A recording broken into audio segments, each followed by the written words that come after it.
Welcome to another one of Don's Get Your Health Back series. Again, we're at Nexus, and I had to ask Glenn back to ask him a couple more questions because of his unbelievable knowledge on health. And my question to Glenn now is, what are we going to do about children's health, Glenn? Oh, it's a serious one, Don. I guess, everybody says the children are our future. I mean, it's big songs with a lot of energy around that.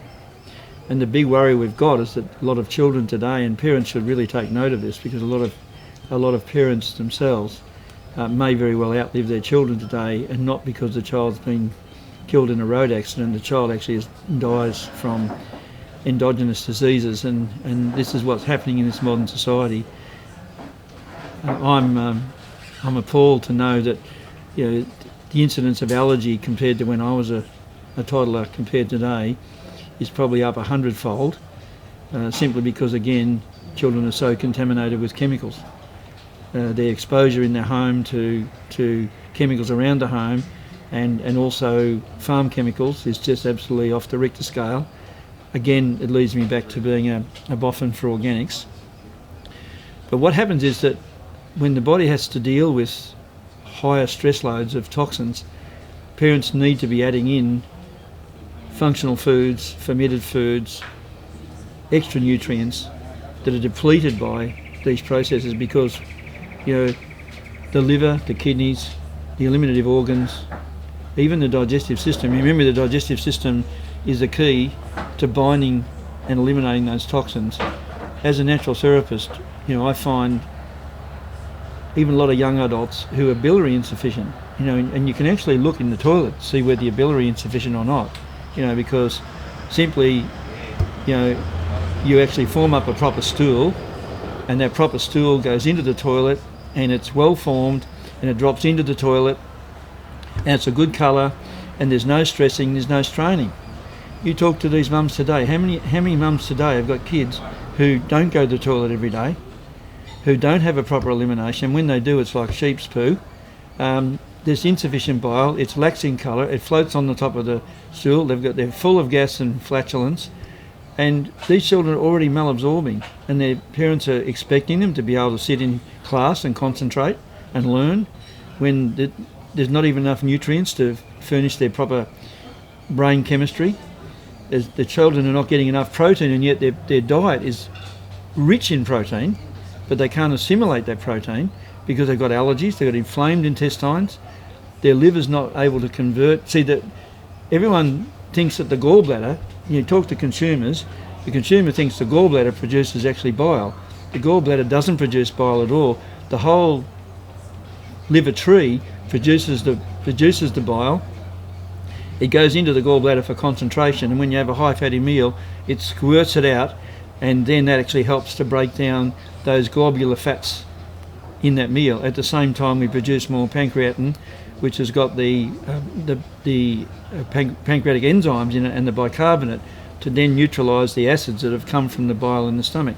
So that whole digestive process is malfunctioning in children today, largely again from the point of view that their systems are full of mucus, they're eating far too many dairy products that are not fermented, and we've got to go back to a fermented way of life, as well as eat sensible foods.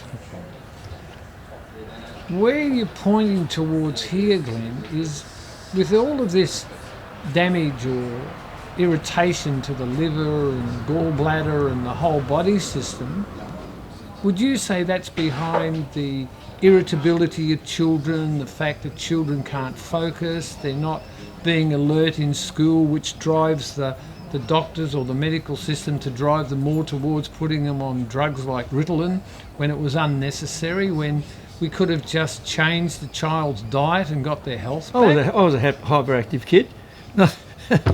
The Wright brothers were hyperactive. Einstein was hyperactive.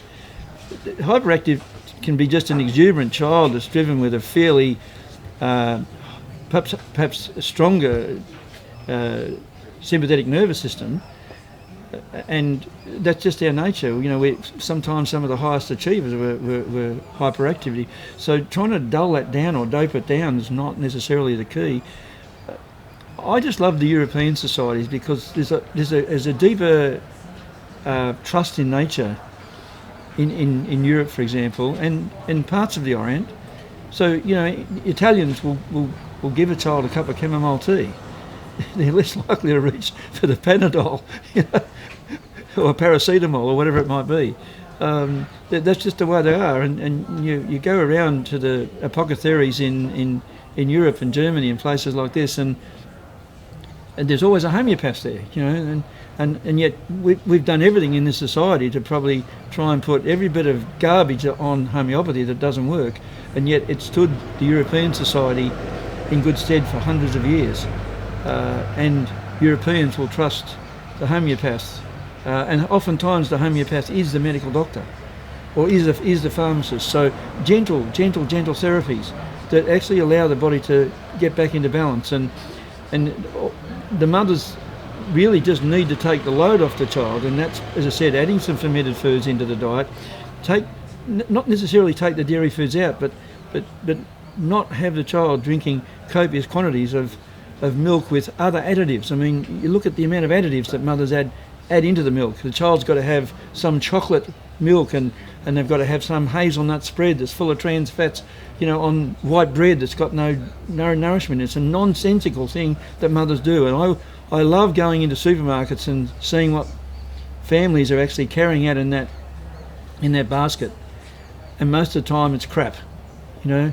And the biggest selling items in the supermarket, well, actually bananas are actually high up on the list, but next to bananas and above bananas, it's everything from cola drinks and cigarette papers and everything else. It's not healthy foods. Well, there you have it.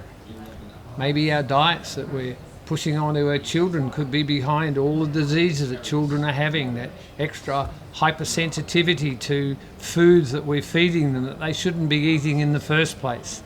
Next time you're heading off to the supermarket, maybe it's time to think about heading down to a farmer's market and buying some organic food and seeing if changing the diet doesn't benefit you and your loved ones, especially your children.